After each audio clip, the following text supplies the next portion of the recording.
Alright, so I'm working on the Chevy Equinox, installing these WeatherTech no-drill mud flaps. So to install this, there's one bolt you have to take out right there, and then this metal piece here is like a cam locking system that goes up in the fender there. So this bolt on the bottom here is a T15.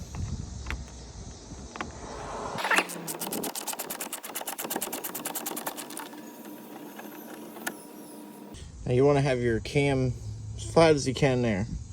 And then it's just going to go in here and slide into there.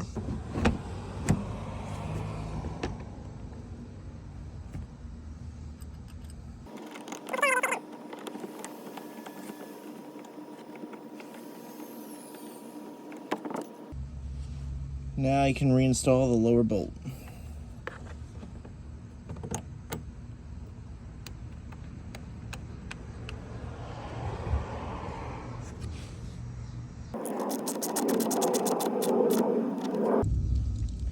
And that's it.